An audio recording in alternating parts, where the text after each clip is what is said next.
terkait hadirnya Bapak di sini atas utusan dari pihak mana ini?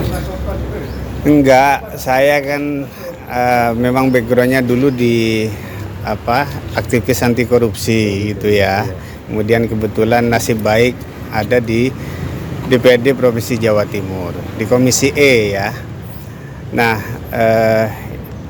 saya kesini ini hanya silaturahim sekaligus memberikan support dan juga sedikit informasi lah terkait penanganan dugaan korupsi LPJU di Kabupaten Lamongan. Yang kebetulan anggaran itu dulu kan anggaran 2020 yang saya ikut membahas dia dan saya punya tanggung jawab moral. Nah, saya hanya berharap pihak Kejari Lamongan itu tidak hanya selesai di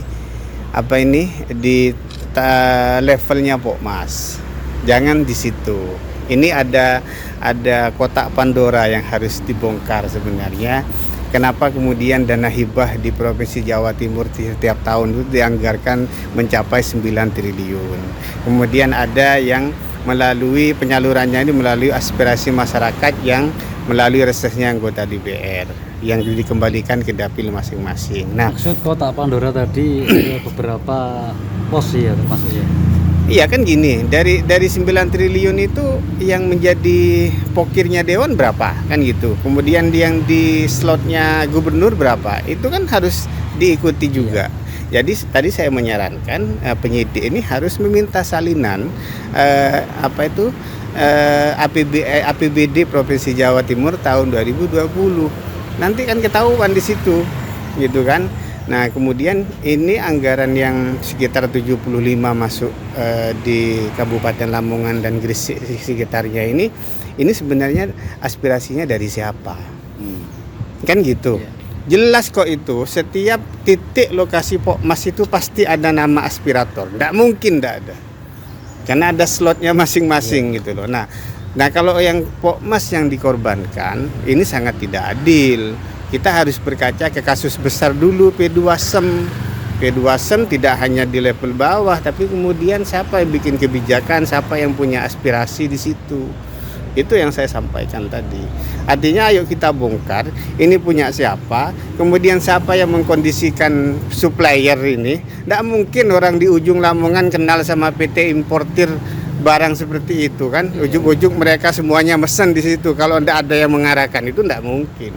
Menurut Bapak analisanya dari anggota Dewan atau gimana?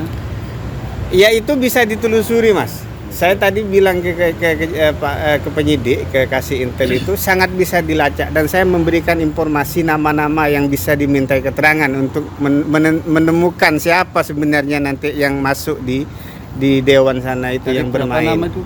Berapa jumlah nama yang?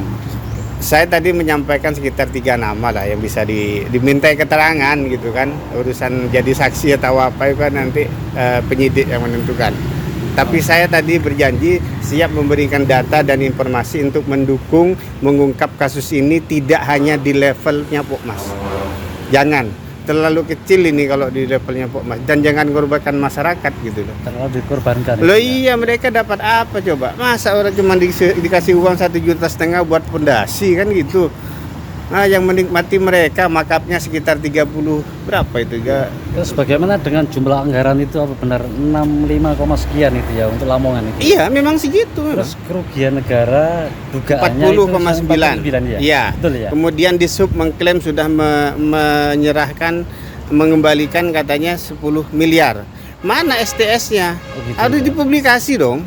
Kelompok masyarakat yang mana yang mengembalikan STS-nya? Hanya Omdo gitu. Nah, saya minta itu untuk dipublikasikan. Ini sudah mengembalikan 10 miliar. Bahkan ini ada kusak-kusuk di kantor ini, di Dewan. Ada oknum yang sudah menyiapkan dana 18 miliar untuk mengembalikan. Mengembalikannya mekanismenya kan ada. Masa dia yang menyerahkan ke Kasda melalui STS? Tidak mungkin. Kembalikan dulu ke Pokmas. Nanti Pokmas satu persatu baru. Ya? Intinya itu ingin membersihkan nama-nama anggota Dewan yang bisa saja mereka ingin mencari aman karena ini sudah kasusnya berjalan sedemikian rupa.